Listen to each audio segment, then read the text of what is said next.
Olá, pessoal, tudo bom?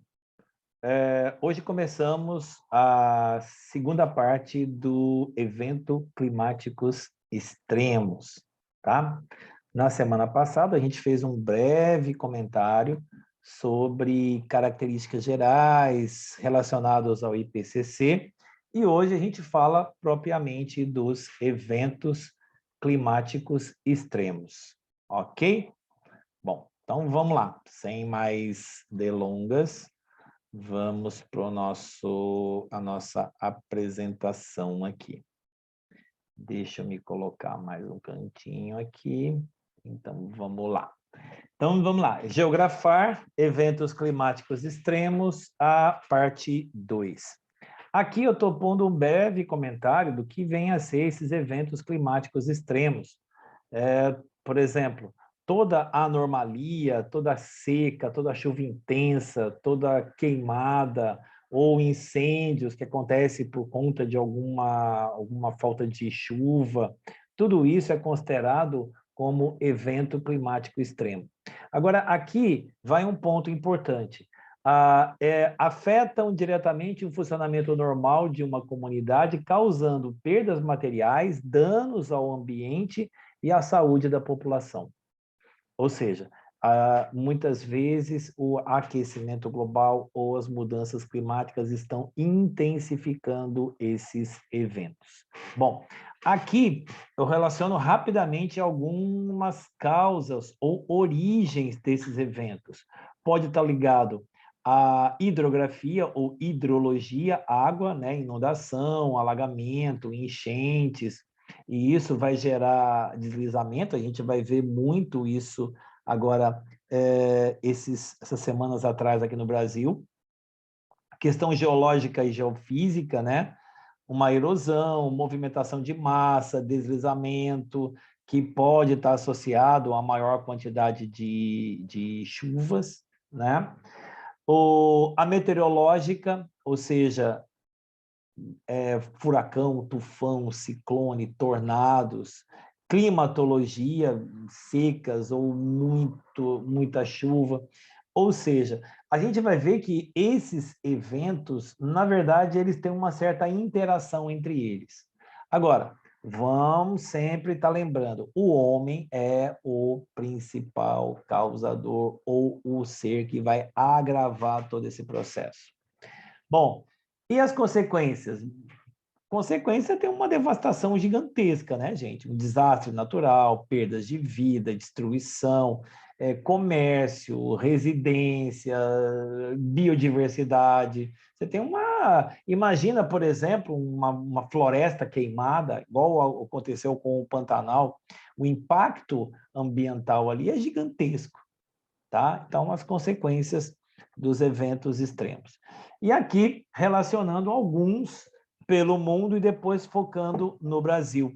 Então, aí a gente vai ver alguns eventos climáticos extremos na Europa, que aconteceu em 2021 e provavelmente pode se intensificar em 2022. Então, olha lá, chuvas torrenciais na Alemanha, na Bélgica, incêndios florestais gigantescos na Turquia, Grécia e Itália. Por quê? Porque a região do Mediterrâneo fez um intenso calor no verão de 2021. E esse calor provocou o quê? Altas temperaturas, menos umidade, vegetação seca. Aí, meus amigos, foi a combinação ideal para a catástrofe. O ano de 2021 foi repleto de eventos climáticos extremos na Europa, que refletiram um verão mais quente, um verão com temperaturas mais elevadas. Ou seja, tem uma agência meteorológica chamada de Copérnicus, mostrou que o ano dos extremos climáticos foi o ano passado. E o que é pior que essa Copérnicus fala, isso pode se tornar uma frequência todo ano. Então, a gente vai ver que por todo o planeta, a gente começa a ver, a observar esses impactos e esses eventos. Agora, eu vou bater sempre na mesma tecla. Esses eventos são causados pela forma como o homem vem tratando o meio. O grande responsável pelas mudanças climáticas é o ser humano. Grande culpado, tá? Não é totalmente, mas é o principal culpado. Aqui alguns exemplos. 50 milhões de hectares foram queimados na Austrália. Olha só, 6 mil edifícios, 34 pessoas morreram. Verão mais quente já do hemisfério norte, já eu falo melhor disso aqui quando falo do Canadá. Incêndios recordes na Califórnia. Mais de 4 milhões de hectares foram queimados na Califórnia. Recorde, tá? O quê? Tempo seco, falta de umidade. O Ártico, acreditava-se que o Ártico, em 2050, ficaria sem gelo na superfície do Oceano Glacial Ártico durante o verão. 2050. Eles estão acreditando que isso vai acontecer antes, que já em 2035 isso já acontece. Ou seja, a superfície do Oceano Glacial Ártico provavelmente vai ficar sem gelo. Ah, professor, mas esse sem gelo aí vai aumentar o nível do mar? Nesse caso, não. Por que não? Porque é igual você colocar um cubo de gelo dentro de um copo. Dissolve o gelo, a água fica com a mesma quantidade. É a mesma coisa o Oceano Glacial Ártico. Tá, mas então aonde que está o impacto aí? No ecossistema, a massa de gelo no entorno das áreas continentais que começam a derreter, aí sim começa a aumentar o nível do mar. Então, é preocupante essa questão aí. Recorde de enchentes no verão da China, o sudeste chinês sofreu muito com enchentes. A Tailândia teve a pior seca dos últimos 40 anos. 70% da população depende da água para a produção de alimentos. E, ou seja, então 70% desses alimentos sofreram com perda de água? Sim. E aí? Fome? Complicação. Ó, alimento mais caro no país. Outro lá, onda de calor derrete a Sibéria. Gente, Sibéria é clima subpolar. Fez temperatura de 38 graus no verão de 2021. 38 graus é verão em clima tropical, meus amigos. Tá? Não é muito, ou seja, é uma temperatura muito alta para aquela região. E aí, de gelo. Onda de calor, mais de 100 mortos. No Canadá, chegou a registrar temperaturas acima de 50 graus. Imagina isso. Canadá é clima temperado continental. Uma temperatura dessa é assim, raríssima de acontecer. E aí morre por quê? Morre porque não está adaptado a temperatura tão elevada. E Brasil? Brasil não fica muito diferente nessa história, não. Os chamados eventos climáticos extremos de 2021 e 2022 foram graves e continuam afetando muito a gente esse ano. O ano passado a gente teve um frio extremo no meio do ano, chegou a ter geadas, chegou a ter neve no Brasil, e depois e antes aconteceram cheias na região norte, crise hídrica no Centro-Sul, ou seja, um descontrole total das condições climáticas. Tá? Então, vamos ver algumas delas aqui no Brasil. Então, olha lá. Primeiro, governo alerta para a pior seca em 111 anos. Isso é um jornal da USP. Recomendo para a turma de terceiro colegial para depois entrar no site e ler o jornal da USP. Muito, muito bom. Tá? Muita atualidade de geopolítica, de geografia, muito legal. Tá. O que é a causa dessa grande seca maior do que nos últimos 111 anos? Desmatamento e laninha. Ah lá, homem e interferindo no fenômeno climático. Aqui eu tenho um quadro melhor aqui. O desmatamento ele vai interromper a chamada circulação da umidade pelos rios aéreos ou rios voadores que vêm da Amazônia para o Centro-Sul. O aquecimento global, ele aumenta a temperatura média e com isso você vai diminuir o processo de evaporação, ou seja, o ciclo na chuva. Mas a laninha, durante a laninha, é um período de menor quantidade de chuvas. O que é a laninha? A laninha é o resfriamento anormal das águas do Pacífico Equatorial. Então, o que acontece?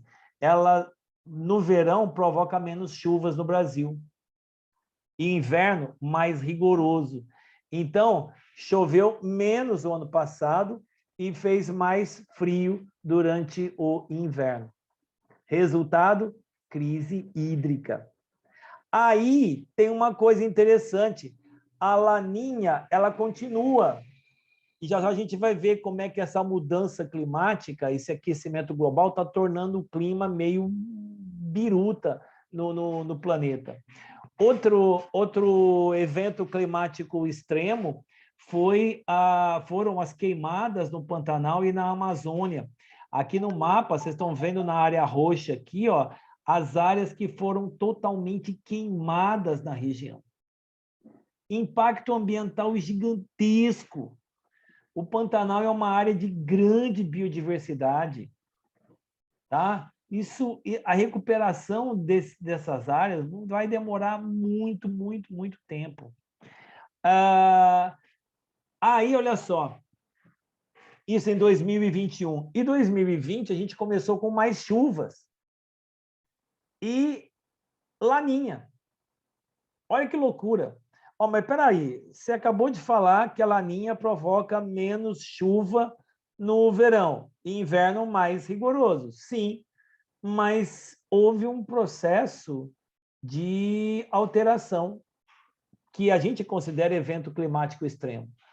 Então essa grande quantidade de chuvas, e o que é pior, essa grande quantidade de chuvas concentrada em poucas horas ou dias, é um evento climático extremo? Exatamente, meus amigos. Evento climático extremo. E quem é a causadora de tudo isso aí? A laninha.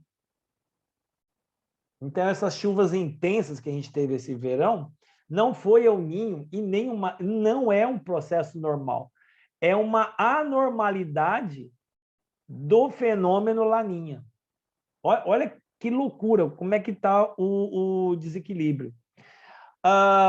Uma outra coisa preocupante, essa instabilidade em chuvas seca, chove muito, chove pouco, etc. A gente consome muita água, está usando muita água no Brasil. Olha lá, desde os anos 80 a 90, perdão, a superfície hídrica no Brasil caiu 15%.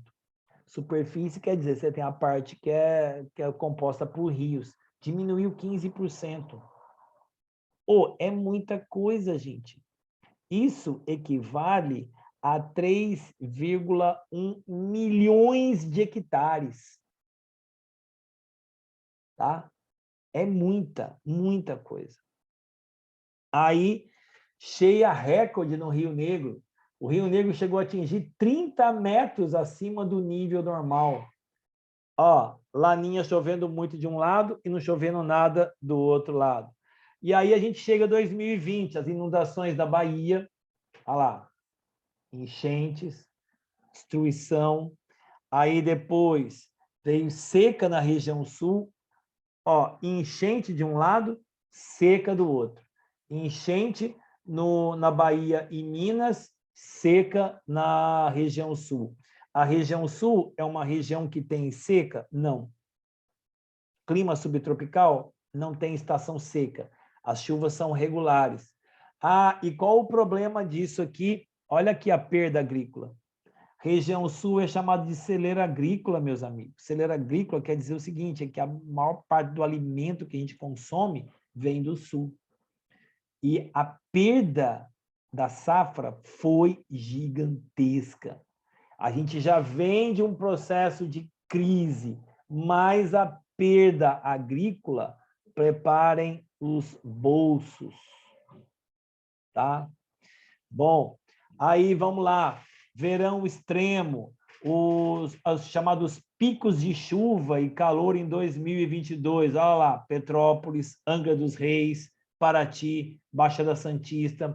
Faz um bolsão de calor e uma baixa temperatura provoca o chamado sistema frontal de chuvas. E aí gera uma grande quantidade de chuvas em pouco tempo. Em todos esses casos, todas essas fotos que vocês estão vendo aqui, ó, por exemplo, o que ia chover em uma semana, 15 dias, um mês, choveu em 1 hora. Imagina o volume de água que desceu. Reparem que o que tem em comum as fotos? Deslizamento de encostas. Quem é que sofre ali? População mais pobre. Lembra que eu falava a semana passada? Quem é que sofre com os problemas ambientais? Quem é que mais sofre com as mudanças climáticas? A população mais pobre. Mas por que a população mais pobre? Porque ela não está adaptada às novas condições ambientais. Olha o sofrimento aí. Tem como evitar? Tem. Investir. Vítimas. Olha isso. Na Bahia, 26 mortos, mais de 700 mil afetados. Minas, 25 mortos, mais de 900 mil afetados. Fevereiro, Petrópolis, 233. Agora, no mês de abril, só em Angra dos Reis foram 11 vítimas fatais. Evento climático extremo. Aqui, uma coisa preocupante. A Confederação Nacional dos Municípios fez um balanço, um estudo bem detalhado. Eu tenho esse estudo, se alguém depois quiser, eu envio. É um estudo técnico relacionado à defesa civil e falou assim: danos e prejuízos causados por desastres no Brasil entre 2013 e 2022. Ou seja, 2022 nem conta direito. Então, é praticamente 2013 e 2021, comecinho de 22. Ó, de 1º de janeiro de 2013 a 5 de abril de 2022, os desastres naturais causaram prejuízo material de 341 bilhões e 300 milhões de reais. Olha aqui, em 2013 foram 14 milhões de pessoas afetadas. Aí o número cresceu. 2020 foi para 83, 2021 foi para 41 milhões de pessoas afetadas. Chegou no final um saldo de 347. Ah, mas peraí, o Brasil tem 210 milhões de pessoas. É, que aqui tem pessoas que são contadas 2 vezes, ela é afetada mais de uma vez ao longo do tempo aqui. Petrópolis vai ser um caso. Tá? Bom, aí tem solução para isso? Tem. Solução, olha lá, combater o aquecimento global, né? Ou seja, diminuir os gases de efeito estufa, investir em prevenção, mudanças, reordenamento urbano, planejamento e ocupação do solo, processo de reurbanização das favelas, tudo isso tem jeito, mas investimento, tem que investir. Quem que tem que investir? Estado, estados e municípios, tá? Bom, aqui eu, de certa forma, encerro, eu estou deixando aqui eu coloquei um ampliando horizontes, então eu estou sugerindo o que pode acontecer com o Brasil nos próximos anos, olha lá, as projeções para o Brasil, tem essa legenda aqui, é de 2010, mas bem interessante, isso quem fez foi o INPE, e aqui eu deixo 3 vídeos para vocês, para atualizar sobre o assunto, dessa questão ambiental, dessas mudanças climáticas, que é para dar uma ideia melhor do que vem por aí. Tá bom? Fico à disposição de vocês. Qualquer dúvida, manda mensagem para mim. Qualquer dúvida, posta lá no canal, nos comentários, na descrição lá. e aí a gente vai se falando, tá? Eu encerro por aqui e já coloco para vocês as sugestões para a próxima segunda-feira. O que a gente vai falar? Qual o assunto? O que vocês interessam? Então, já vão pensando em sugestões para a próxima semana, certo? Obrigado pela atenção, digníssimo. Obrigado pela atenção, digníssima. E então, até a semana que vem com mais um Geografar. Ok? E até mais.